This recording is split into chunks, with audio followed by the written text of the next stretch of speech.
All right, so how are you actually going to use our survival laser? Well, check this out. So what you're seeing there, that's the beam going onto some trees at about 50 or 60 yards.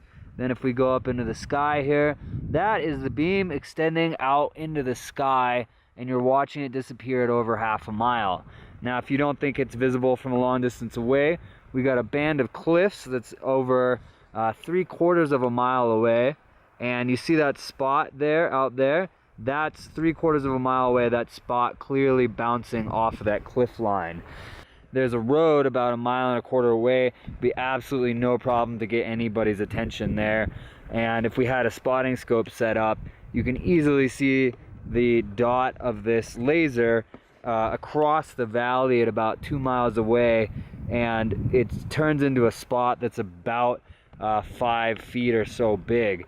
So you can get the attention of a passing boat, helicopter, car, any rescuers from at least 2 miles away, probably more like 5. So you're going to go ahead and use, without the design projector, you're going to use the laser, and then you can get the attention of anybody way better than you ever could with the flare, which is also heavier, it's more expensive, it's more dangerous to carry around. This is way easier, just recharges, and you're going to go ahead and get their attention that way.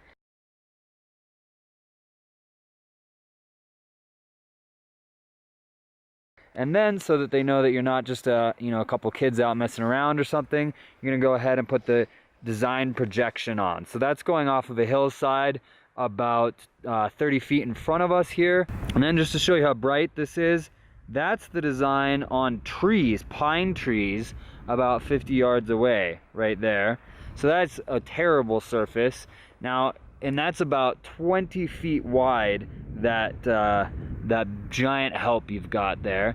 And then if we were to go over, if you're in a real survival situation, you'd go over to the band of cliffs and you just shine it on the bands of cliffs and you get a much clearer picture like this, but you can easily get it 100 feet wide or so. And we actually have to be careful filming this at the moment because that road's only about 1.25 miles away, and that's going to be easily visible from over there. We've also got the extremely bright SOS, you can use that as well.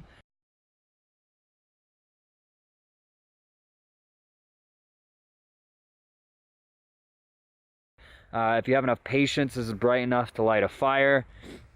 It's really, again, only 6 ounces and only 5 inches long. You throw this in your backpack, in your boat, wherever you're doing to go out in the backcountry and in the wilderness, and this is the best possible option to get you saved. So you get the attention of the rescuers, you put on the design head, and then bam, you can go ahead and let them know that you actually need help.